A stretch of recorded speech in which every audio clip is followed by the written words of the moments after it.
Okay. All right. So this week, word came out, and this was through an article with the Columbus Dispatch, that Ross Bjork said, "We plan on spending the full allotment given to us for revenue sharing for our athletes in this for next season." So this is 2025 when they're able to do this, and here's the thing: there is well over 1,000 athletes at Ohio State, spanning 36 or 38, 36 varsity sports. 36 varsity sports. Chris, take it away.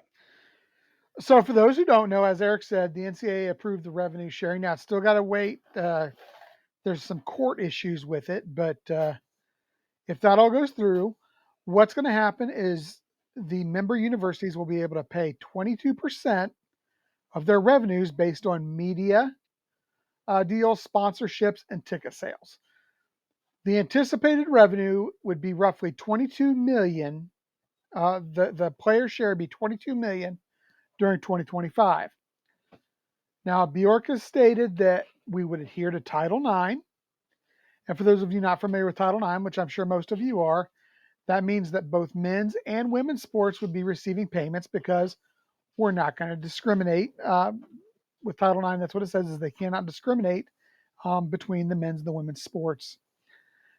He did not say exactly how it would be split. He just did say we are committed to Title IX. We have to be. It's the right thing to do, but it's also federal law. So as you said, Eric, 36 varsity sports, only 2 of which actually make money. Yeah, that was surprising to me. That's football and men's basketball. So according to Bjork, they're going to receive more financial support than the other teams, obviously. 3 other programs, the women's basketball, the wrestling, the women's volleyball, have strong followings. They do generate moderate revenues, although they still don't quite pay for themselves. They're going to receive some special considerations as well. So that's 5 programs. That leaves 31 other programs that are just losing money. However, those programs have brought quite a bit of notoriety and national championship success in recent years. So at least some of those programs are obviously going to receive some funding. Then Bjork concluded, and I thought this was interesting, by stating there's going to be some tough decisions ahead. So, as you said, Eric, 36 varsity sports, just over 1,000 athletes. I've got some ideas, but I'm curious to see what you guys say. My first question to you guys is, how would you divide the money? Oof. Because I've got a rough I framework for think how I would do it. obviously half of that money goes to basketball and football. Okay. Half, at least half. JR, If your you thought? Oh, sorry. Go ahead, Eric. Finish if up. you if you split it evenly amongst and Devin said before he left, have a good night, Devin. That he heard we had 1,300 athletes, scholarship athletes. 22 million divided by 1,300 scholarship athletes is roughly just under 17,000 per athlete. Um, there's a lot of those athletes that I think would be very happy to receive $5,000. Okay, It's interesting so you throw that number out there, and I'll tell you why in a minute. So I think you give somewhere in the ballpark of $5,000 to the athletes that don't make money, um, and the rest you split amongst the other 5 sports that either break even or are making money. And obviously, football brings in the most, so it only makes sense that they would get the most. Okay. Now, what that number looks like, I don't have an exact number. I could probably sit down and really spend an afternoon trying to tear into those numbers to come up with something. But at this, right off the top of my head, I don't have that number. JR, you have any thoughts? I do think that football and basketball will be prioritized, but at the end of the day, with all this stuff, like I still think NIL is going to be a thing, and I still think that the schools that do NIL the best are going to be the ones that you know get the best kids and do that kind of stuff because the NCAA can police all this stuff with how much schools can pay and contracts and stuff like that, but they can't police NIL. And I think that schools like Ohio State, this sets up well for, because other schools are going to have a cap, and Ohio State's going to say, "Here's our cap." Now the foundation, limitless. Yeah, absolutely. So my concept was this: you give 70% or 15.4 million to the football and basketball programs, men's basketball. Now, granted, each player is going to be taken individually, or each, you know, maybe it's based on whether you're a starter or a reserve, that type thing. Obviously, it's going to be varying, but that still comes out to roughly $118,000 per player in those programs. I think you go 10% to the programs which are those ones on the brink, the women's basketball, wrestling, women's volleyball. Now it's only 2.2 million, but they've only got 60 athletes in those programs. So that's 36,500 per. And then if you look at the remaining 4.4 million, you split that between the 800 or so athletes in the remaining sports, it's roughly $5,500 per athlete. I mean, I feel like that is probably the best way to attack it. And again, some people are going to get more, some people are going to get less. But I think that is the most logical way to approach that. I had a couple other questions to kind of go along with this, guys, and give it your ideas in the chat as well. So, do you think that revenue sharing is going to lead to the university dissolving the varsity sports, which maybe aren't contributing to the bottom line or which are sucking up the most? What do you think, JR? I don't know. I do think they're gonna suck up a good amount, but I don't know. Like all of this stuff just seems so foreign to me. It seems like there's just so much mystery with it all. I'm glad you've thought a lot more about it, and are giving your take on it, because it's all very interesting. But I don't know. Like, this is my first time really pondering some of this stuff. All I know is I don't want it to be equal. I don't want, the swim team to be making the same as the football team or something like that. Number one, they don't bring in the same amount of revenue, and number two, they don't have the same amount of players on their team. Like, I feel like that needs to be prioritized, as how many players on a team, certain sports have and stuff like that. What exactly was your question again, Chris? Do you think that revenue sharing is going to lead to the university dissolving some of those sports that are sucking up the most money, as far as that are just draining it? It has to. It has to. We've But Ohio already. State won't let it happen. They might not The have a SEC choice. will do it. They might not have a choice. Smith would not let it happen. Okay, Gene that's a good point. Smith's baby was the Olympic sports. One of the things, if you're a member here for $3.99 a month, that's all it costs, $3.99 a month. Chris and I dove into this topic weeks ago, and the question was the tough decisions that Ross Bjork is going to have to make as athletic director of Ohio State come day one. And one of those was looking at every varsity sport at Ohio State and determining which ones might need to be cut. And there are some that are way too expensive because of how many kids they have, that offer nothing to the university beyond just that sport. Ohio State has won, it's like 28 in a row consecutive national championships in synchronized swimming, because there's only 8 schools in the country that have it. Yeah, exactly. Okay? Look at hockey. Let's look at hockey. There are 6 teams in the Big Ten who have hockey. Michigan, Michigan State, Minnesota, Wisconsin, Penn State, Ohio State, Notre Dame. Mhm. 5, 6, 6, and then Notre Dame is 7, if I'm not missing any. The rest of them, Purdue, Indiana, they all have club teams. Yeah. Why can't we do that with some of these sports? They can be club teams. By the way, we have an amazing club football team. We do. They won national championships.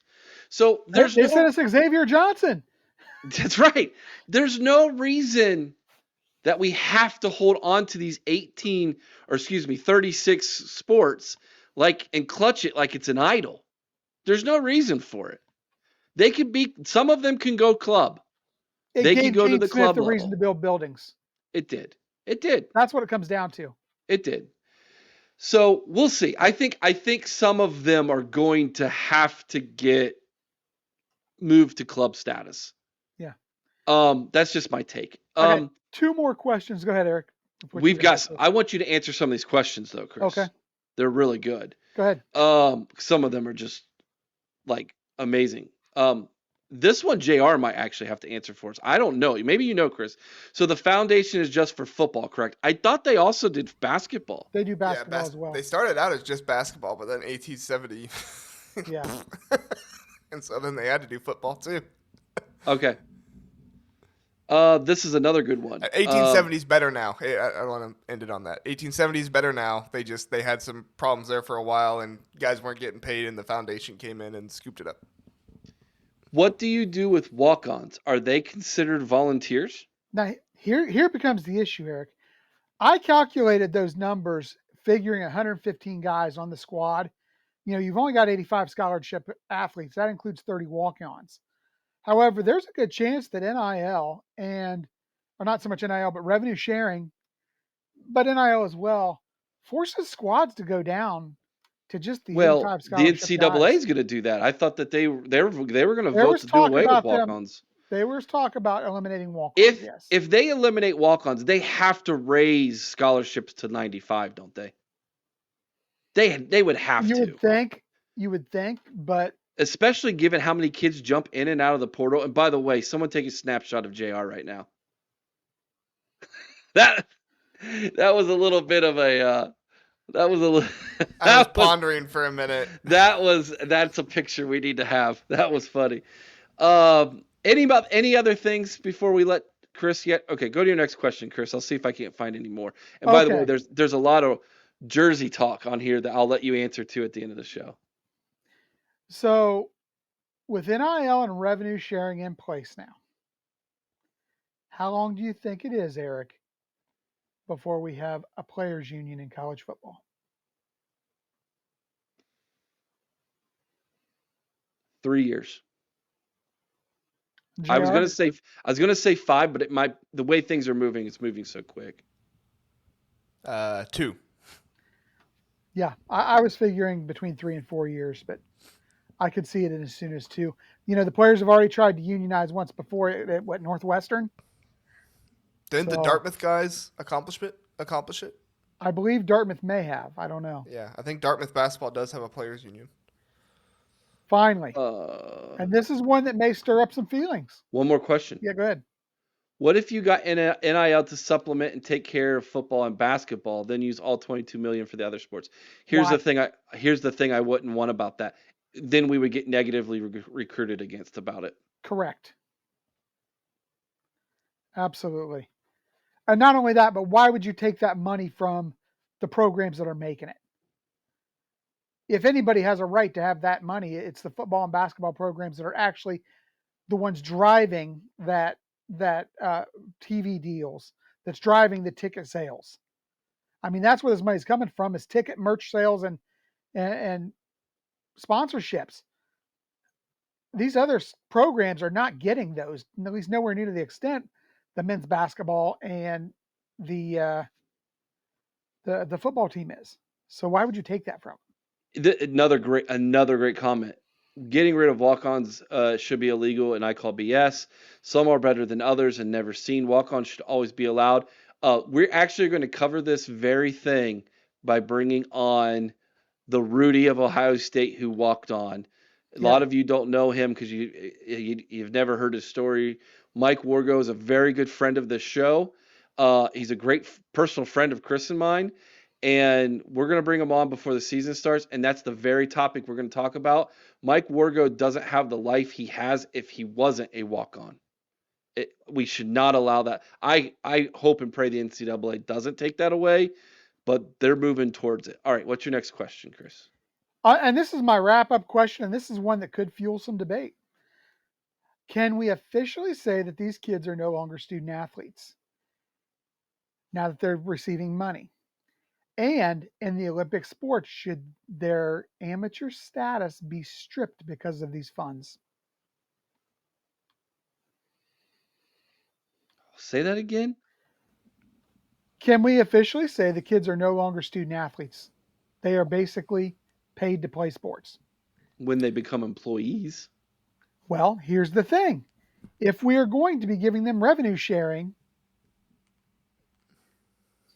at that point they are being paid to play sports. Correct?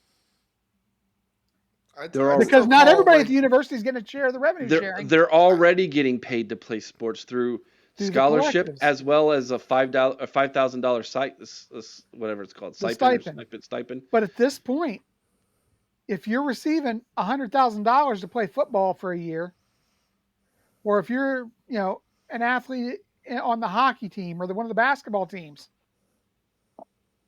shouldn't your amateur status be stripped? The amateur word is, and this is a good point that this Sikh brings up. Amateur doesn't matter in the Olympics anymore. All other countries pay their athletes. Amateurism is dead. That model's dead. It was illegal. It's illegal. The courts have already shot it down. What we have right now is we are in a transition period that hurts. You're feeling a lot of growing pains and hurts as we transition from what used to be the amateur model that no longer exists to a professional model that's going to be taking place. There will be a players union. Absolutely. And they will be paid employees. I know a lot of people don't like that, but that's what we're heading towards. It's going to happen. And to be honest with you, it probably should happen sooner rather than later, because then it levels the playing field again for the most part. That is completely unlevel right now. So once they become employees, if they're failing to do their job to the level of expectation, we can fire them, right? You're fired. Yeah. You don't have a scholarship. There's no such thing as a scholarship anymore. Yeah. So the era of the student athlete is effectively dead at this point. Correct.